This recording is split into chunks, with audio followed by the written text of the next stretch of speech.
Laporan CIA tentang G30S PKI dan operasi penumpasan PKI yang baru diungkap setelah 30 tahun disimpan sebagai dokumen rahasia menjawab banyak pertanyaan rakyat.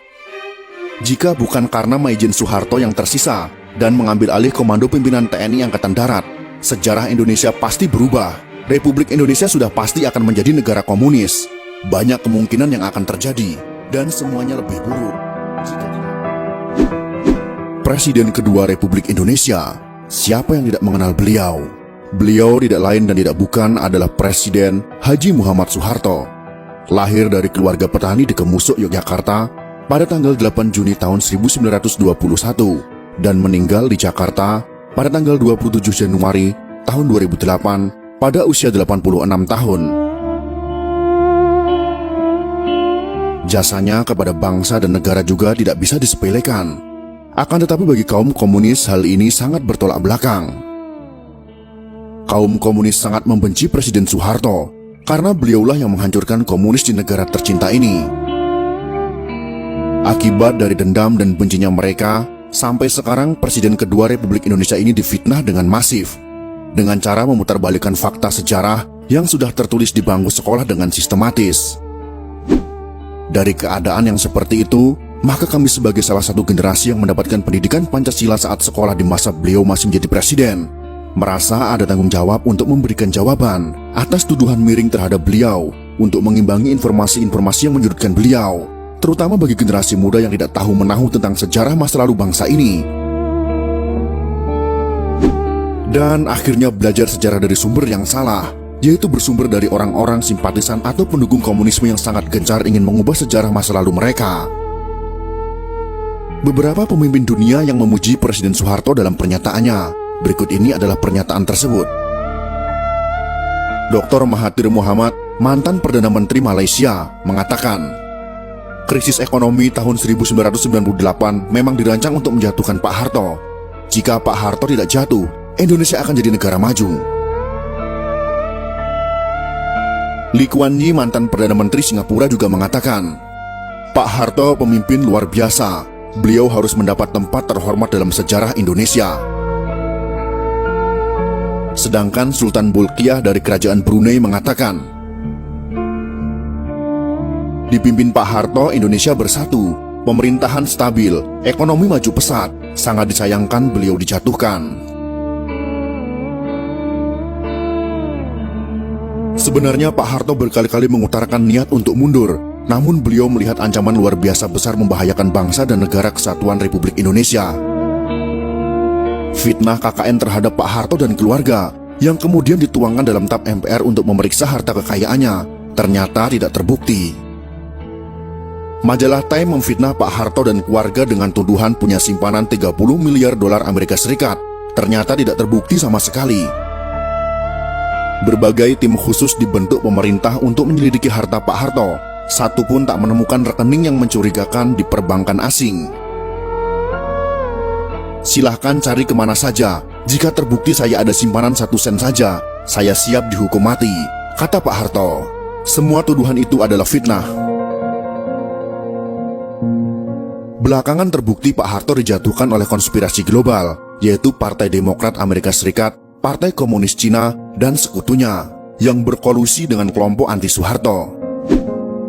Penyebab utama Pak Harto dijatuhkan adalah karena kemesraan dan keberpihakan Pak Harto yang sangat besar kepada umat Islam sejak tahun 1986. Ternyata ada pihak-pihak tertentu yang marah.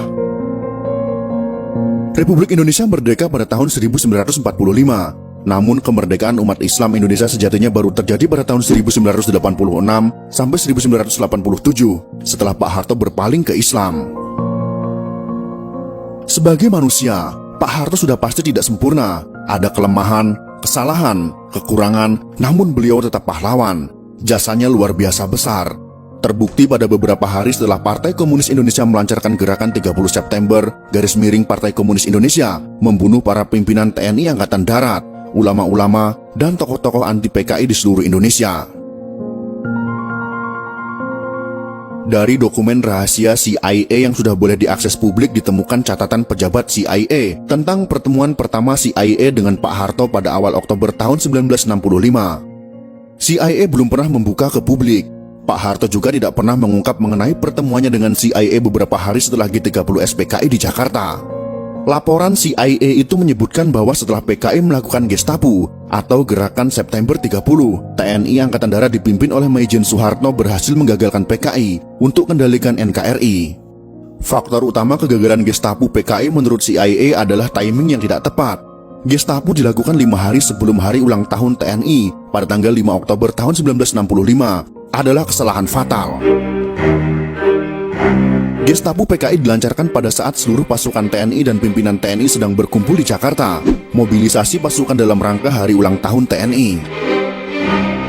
Kesalahan fatal kedua PKI adalah meremehkan sosok Soeharto, yang hanya seorang panglima pasukan cadangan TNI Angkatan Darat. Dulu Kostrad tidak prestisius. Panglima Kostrad yaitu Maijen Soeharto sebagai pimpinan pasukan cadangan pada saat itu memang tidak diperhatikan PKI sebagai pimpinan utama TNI Angkatan Darat. Underestimate terhadap Soeharto juga disebabkan karakternya yang tidak menonjol. Soeharto tidak terseret dalam faksi tertentu di Angkatan Darat. Dalam hal ini yang harus kita ketahui adalah, pada masa itu Kostrad tidak memiliki pasukan tempur. Jadi Maijen Soeharto pada saat itu tidak memiliki pasukan yang siap untuk berperang. CIA mengungkap, sikap low profil Soeharto disebabkan oleh kegagalan besar operasi Trikora pembebasan Papua Barat, di mana TNI kalah telak dari Belanda. Soeharto yang low profil, tidak suka berpolitik selama menjadi perwira TNI, membuat posisinya dianggap netral, tidak berbahaya oleh PKI. Di internal TNI pada saat itu, ada TNI faksi pro Soekarno, seperti Jenderal Ahmad Yani, ada faksi pro Abdul Haris Nasution, yang anti PKI, dan faksi TNI yang pro dengan PKI. Dari film G30S PKI yang dibuat berdasarkan fakta sejarah itu, rakyat tahu bahwa sempat timbul pro kontra di Politbiro PKI mengenai Jenderal Ahmad Yani. Keputusan PKI untuk menculik dan membunuh Jenderal Ahmad Yani yang Soekarnois didebat anggota Politbiro PKI. Akhirnya bulat disepakati Jenderal Ahmad Yani masuk daftar korban. Dokumen CIA menyebut bahwa keputusan PKI untuk menghabisi Jenderal Ahmad Yani karena dikhawatirkan Yani akan jadi masalah jika Soekarno meninggal dunia. Sedangkan Maijen Soeharto adalah staf dari Jenderal Ahmad Yani. Pak Harto tidak termasuk pimpinan TNI Angkatan Darat yang diperhitungkan oleh PKI. Inilah kesalahan fatal Gestapo PKI. Laporan CIA jelas menyebut ada kesalahan analisa Politbiro PKI dalam menyusun daftar korban. PKI tidak memperhitungkan kemampuan militer Soeharto. Secara politik, benar Maijen Soeharto sudah tamat karena memalukan Soekarno. Secara militer juga tamat karena hanya jadi panglima pasukan cadangan. Dari perspektif faksi militer, Soeharto tidak masuk faksi manapun. Soeharto hanya dianggap bayang-bayang Jenderal Ahmad Yani. Gestapo pun dilancarkan PKI. Pertanyaan besar pun muncul tentang faktor keberhasilan Soeharto melakukan serangan balasan terhadap aksi Gestapo yang berujung kepada penumpasan PKI terjawab dalam laporan CIA. Saat hampir semua pimpinan TNI Angkatan Darat yang anti PKI dan pro Soekarno sudah dibunuh PKI, yang tersisa hanya Maijen Soeharto dan Jenderal Nasution yang terluka. Muncul pertanyaan, mengapa Soeharto bisa memobilisasi TNI begitu cepat dalam jumlah besar?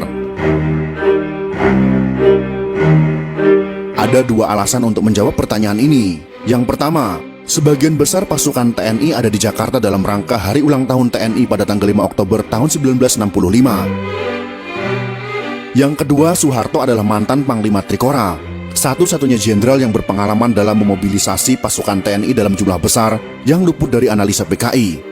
Soeharto sebagai mantan Panglima Operasi Trikora sangat berpengalaman memimpin, memobilisasi ratusan ribu pasukan dari 3 matra TNI. Sekakmat TNI berhasil membalas aksi PKI. Bagi Soeharto memerangi pemberontakan PKI tahun 1965 sama seperti perang lawan pasukan Belanda. Hanya saja PKI lebih lemah daripada Belanda. Laporan CIA tentang G30S PKI dan operasi penumpasan PKI yang baru diungkap setelah 30 tahun disimpan sebagai dokumen rahasia menjawab banyak pertanyaan rakyat. Jika bukan karena Maijen Soeharto yang tersisa dan mengambil alih komando pimpinan TNI Angkatan Darat, sejarah Indonesia pasti berubah. Republik Indonesia sudah pasti akan menjadi negara komunis. Banyak kemungkinan yang akan terjadi, dan semuanya lebih buruk.